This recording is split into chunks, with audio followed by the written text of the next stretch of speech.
Everybody, Lemony Vengeance here, and as you can tell, I'm going to be showing off my JAMMA Super Nintendo. This is the completed project. I've buttoned her all up, taken care of all of the stuff on the inside, and I'm ready to show her off. So let's, previous demonstration favorite. This is the standard version of Street Fighter 2. I can't seem to find my Street Fighter 2 Turbo cartridge. I mean, I could always do Super Street Fighter 2, but consistency and junk. So, put that in. Cabinet's already on, fired up. I don't know if you can see it. The red light is on. And all you have to do is bloop. Licensed by Nintendo. So, the difference between this video and my previous video is that I have integrated the controllers inside here. Now, I previously showed you a controller that had a bunch of wires coming out of it. I realized you don't actually need to do that. All you need is the integrated circuit off of this board. And once you have that, you can actually wire it to a completely different board. Let me show you here. This board here, I bought a whole bunch of these from Japan, or China rather. Hang on, let me turn the sound down here so you can at least hear me. I don't have to compete with that.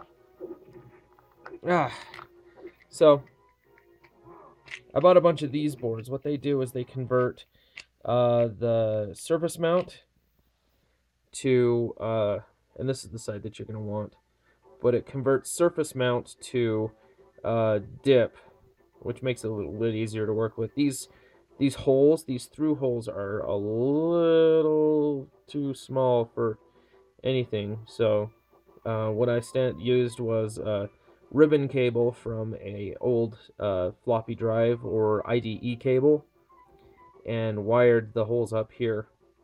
I have a pin out for the chip itself. It's a 20-pin chip, so you have to make sure that you get an SOP20 board. I ended up picking up 20 of these things, so I have a whole bunch extra. What you do is you wire up, or you take the chip off the board. It was really tough. I had to actually pull the contacts off of the individual controller board itself. As you can tell, if you look here, you can see that the traces were pulled up. Let's see if we can get that focused here. There we go. So as you can tell, get it nice and close. Wait for it to focus. That's getting there. Boom. You can see that I pulled traces off. And yeah, it sucks, but yeah, I pulled traces up. Anyway, not going to use this PCB anymore. I pulled the cable off and whatnot, but I managed to reuse the original actual cables that go to here.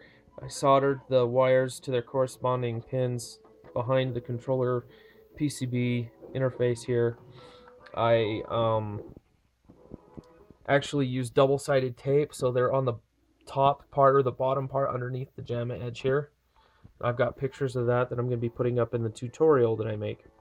So, enough talking about this. Let's show you here. So, as you can see, I've interfaced everything.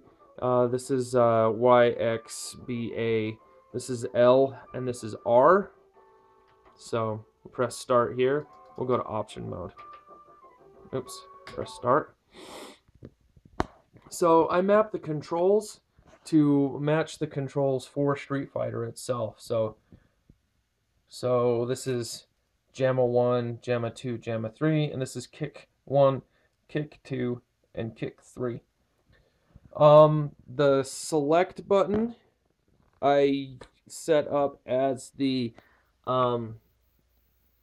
test and service buttons underneath the panel, respectively. You don't end up using the select button very much for games that you'd be playing here.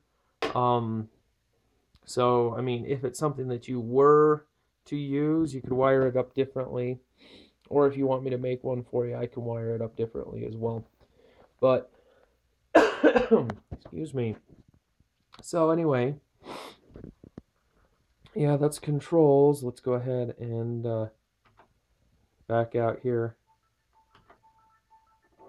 We'll do versus, just for the sake of doing versus here. Ken versus Ryu. Haha! No, let's go to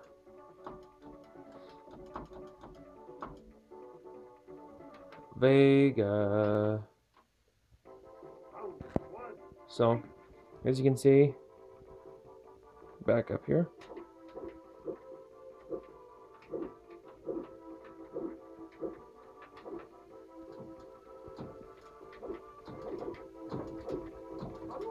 Boom, one-handed Hadouken. Oh yeah, check that out. So on the... Yep. So basically all the same. So I'm going to go ahead and let's say you're done playing Street Fighter and you want to swap out a game. No need to turn the cabinet off. Just turn the console off. Pop the game out. Boom! Killer Instinct. Poor man's KI. Right here.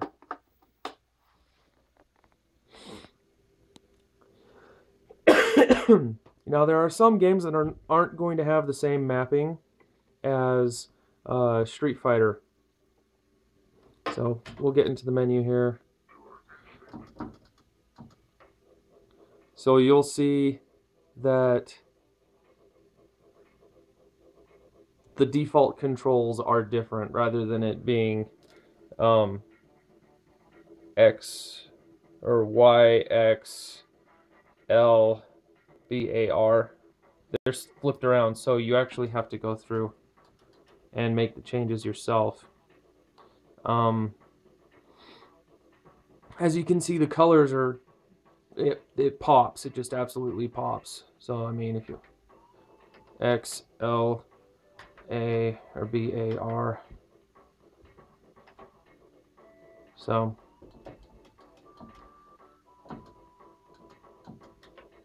here's the practice. Boom. Saber Wolf.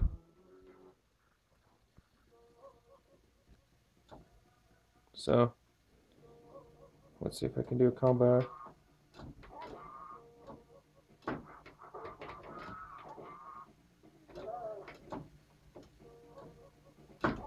I can't do combos with one hand, but as you can see, boom, everything looks really, really good. And everything works, all the controls work and whatnot. So this project is finished. It was a lot easier than I thought it would be once we figured out once I figured out which amp, the RGB amp to use in here. But other than that, it's great. I want to thank the user Broken from the Neo Geo forums for introducing the possibility of a particular amp, and yeah, that's pretty much it. So anyway, I'll be putting up the tutorial soon on the Neo Geo boards. I'll throw a link to the comments or in the description for this video. So anyway, thank you very much, everyone.